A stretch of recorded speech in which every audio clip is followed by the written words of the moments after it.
सरयू नदी के तट पर अयोध्या नाम का एक नगर है, जहां पर कई वर्ष पहले राजा दशरथ राज्य करते थे।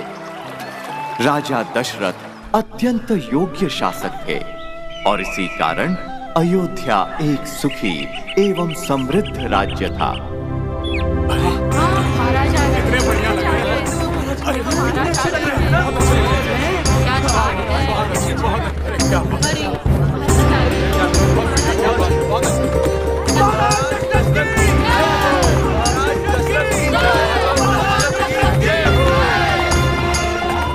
बेटा, ये हमारे देश के राजा हैं और ये इनकी 3 रानियां, रानी कौशल्या, रानी कैकेयी और रानी सुमित्रा।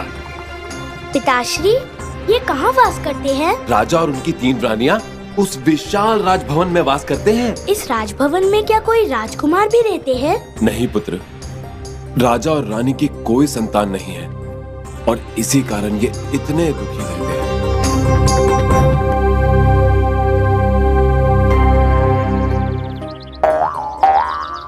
महाराज, क्या कहा कुलगुरु ने? हमने जो व्रत रखे थे संतान प्राप्ति के लिए, क्या वो?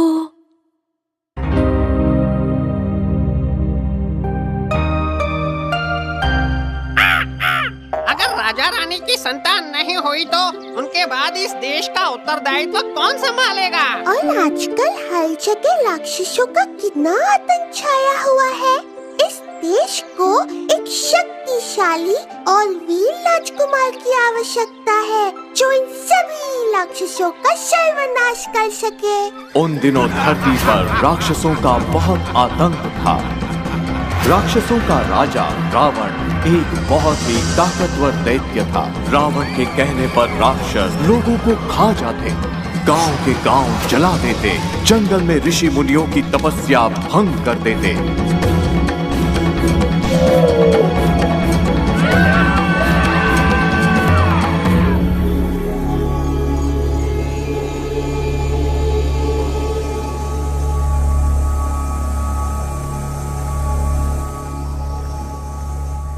प्रणाम गुरुदेव। हे सच्चिदानंद, हे सृष्टि पालक, पापी रावण के अत्याचारों से पीड़ित होकर हम आपकी शरण में आए हैं। हमारी रक्षा कीजिए भगवान। पृथ्वी पर पाप की शक्तियां बढ़ रही हैं। राक्षसों का राजा रावण अपने अहंकार के मद में चूर चूर होकर तीनों लोग अपने पैरों तले रौंदने को तैयार हैं। देव, दानव, मनुष्य, किसी में इतना साहस नहीं कि उसका सामना करें। जब ऐसी विपदा आए तो धरती पर किसी अवतार का जन्म लेना आवश्यक हो जाता है।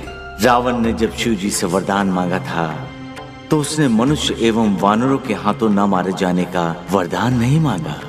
मैं मानव रूप में जन्म लेकर रावण का अहंकार भंग करूंगा। मैं अयोध्या नरेश दशरथ के घर जन्म लूंगा और धरती को असुरों के आतंक से मुक्ति दिलाऊंगा। नारद मुनि, आप धरती पर जाकर राजा दशरथ से कहिए कि अगर वो पुत्र कामेष्ठी यज्ञ करें तो उन्हें पुत्र प्राप्ति होगी। जैसा आप कहें भगवान। नारायण नारायण। राजा दशरथ को 4 पुत्र प्राप्त हुए। रानी कौशल्या ने राम को जन्म दिया, रानी कैकेयी ने भरत को एवं रानी सुमित्रा ने लक्ष्मण और शत्रुघ्न को।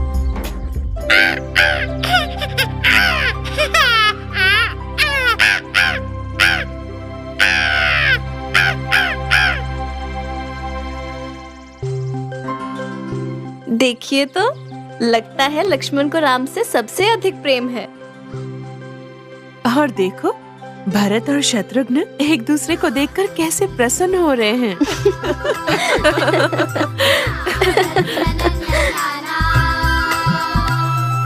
आज खुशी का अवसर आया है रघुवंश के द्वार जी। 3 बंधु के साथ राम जी दशरथ द्वार पधारे जी। दौड़े भागे बालक राम और खिलौने खेले हैं। कौशल्या माता के दिल में लगे खुशी के मेले हैं। बालक राम बड़े हठीले, ऐसा हट कर डाला जी।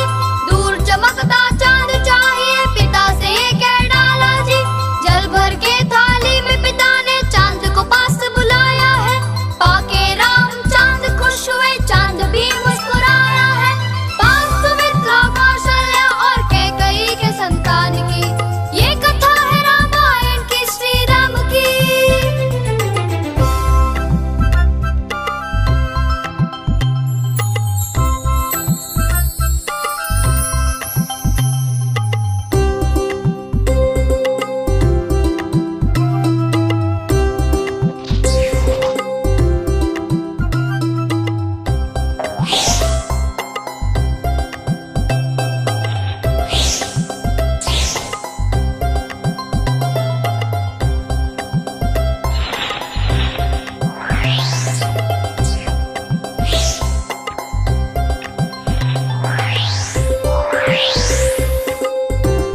देखा, मेरा निशाना कितना अचूक था।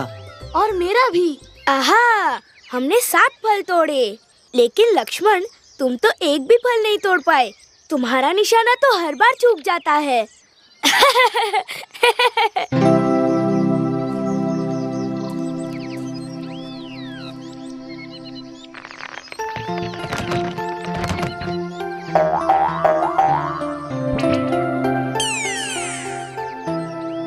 अब देखो, मैंने भी कितने सारे फल तोड़ डाले। तुम ऐसा कैसे कर सकते हो? अब हम किस वस्तु पर निशाना लगाएंगे? अपने आप निशाना साधना नहीं आता तो हमें तो परेशान मत करो। हमें अभी लक्ष्मण भैया की शिकायत पिताश्री से करनी चाहिए। कोई बात नहीं शत्रुघ्न, हम लोग कल से आम के बगीचे में निशानेबाजी करेंगे। वैसे भी गर्मियों का मौसम है और मैंने महल के सेवक को कहते हुए सुना है कि वहाँ बहुत सारे मीठे मीठे रसीले आम लगे हैं। क्या? बहुत मजा आएगा। चलो चलो कर सकते हैं।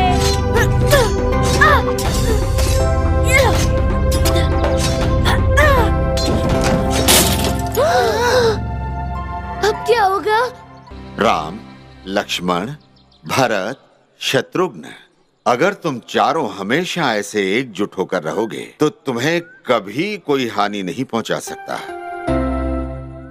मूर्ति तो अवश्य राम ने ही तोड़ी होगी, लेकिन देखो सारे भाई कैसे उसके लिए असत्य बोल रहे हैं। लक्ष्मण! लक्ष्मण! लक्ष्मण भैया! लक्ष्मण! भरत बेटा, देखो देखो, ये सब मिठाइयाँ तुम्हारे लिए तुम्हारे मामा के घर से आई हैं।